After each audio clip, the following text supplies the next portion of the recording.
what is this? But how does BuzzFeed work? So there's been this big change in media, and it's from portals to search, and now social is really the new starting point. It's the way people get news, discover content, get excited, and we're the definitive social publisher. 20 million people or more a month come to our site looking for content to share across the social web, and we have an original editorial team, and we also have partnerships with some of the biggest publishers like Daily Mail and Time and HuffPost. We track all their content algorithmically, identify what's going the most viral, and we trigger their links into the BuzzFeed mix as well. How are you working with like social advertising? I mean, how are you harnessing that away from traditional or even just banner advertising to social and viral? The best advertisers now, all the top advertisers in the Fortune 500 have recognized that it's not banners, that social advertising is the future. They want to create content, they want to get it shared. We work with the most kind of wide variety of brands, from Coke to Pepsi to Toyota to GE.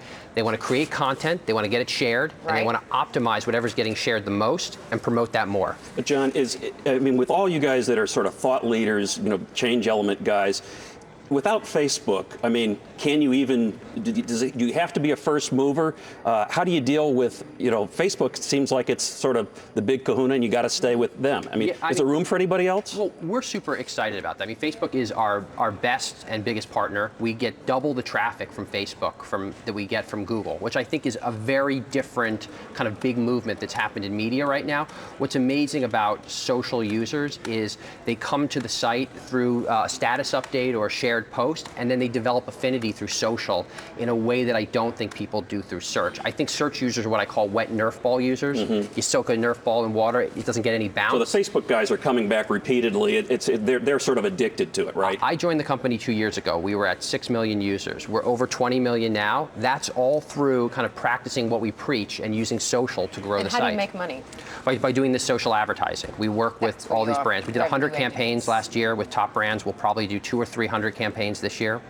Joe, I'm trying to figure out how Business Insider fits in with this. So it's not totally different in terms of aggregating. No, a lot of the same ideas, especially this idea of like creating content that's designed to be viral, to be shared. Yeah. And in business news, I think one of the things that I think about a lot is the fact that you have, say, a big story about today's GDP number or whatever. But within that, there's so many small chunks that people are excited about. So there's the one chart, there's the government contribution, there's what it says about the job market. And so you can chunk it up, break it out, and create all these individual units that are just a lot more exciting to be shared than just here's the roundup of today's GDP number. And Joe, we don't aggregate. We produce original content. Michael Hastings, who took down General McChrystal, is a writer. He's got a story on the front page today about all the women behind Obama in this campaign. It's a girls' club, not a boys' club. We put links. We directly link to our partners. We don't rewrite their stories. This sounds like Huffington.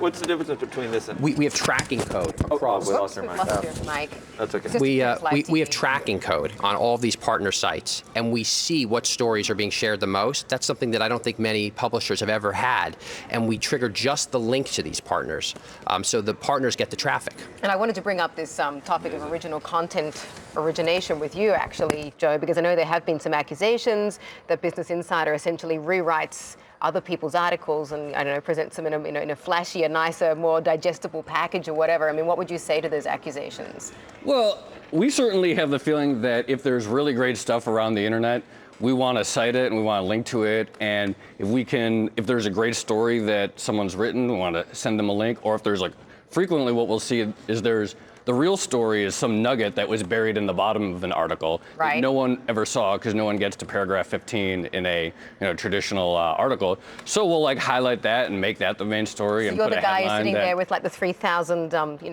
3,000 page tome, and you find the little nugget that we need to know about. We do the work for people and find the exciting thing. And generally, people are really happy when we link to their stuff. And so I don't know. People say all kinds of things, but generally it works out really well for everyone. I've been thinking about it. There's a lot is dependent on advertising, isn't it? Yeah. All the disruptors that we've had in it, it always goes back to advertising. And I was thinking, we do need to keep making something to sell with advertising, or no? Do we never? Advertising is very different. Banners don't work, and all the big brands have realized that now. So and how do you social, do it? It's basically brands create content that engages, spreads the message. We have found with social advertising, we've done studies with GE and Virgin Mobile, that all the metrics, awareness, intention to purchase, brand affinity. They double or quadruple when there's a message and a social connection tied to it. It's very targeted too, right? I mean, these days, everything we do is so tracked and recorded on the web that think you about can how really much target. Yeah, think about how much user data is out there, whether it's on a Facebook or another platform, and the ability to kind of target an ad to the right person, the right time, and pay a little bit of money is very compelling to advertisers. Yeah. And social's really also, it's really word of mouth, right? It's the ultimate thing. I think you'd be interested in this. I pass a link to you. I mean, that's the ultimate targeting. Wow. All right. It's fascinating. All right, Barry, John, Job, thanks for returning. Thanks. We appreciate it. Go do some disrupting this weekend. Yeah. All right.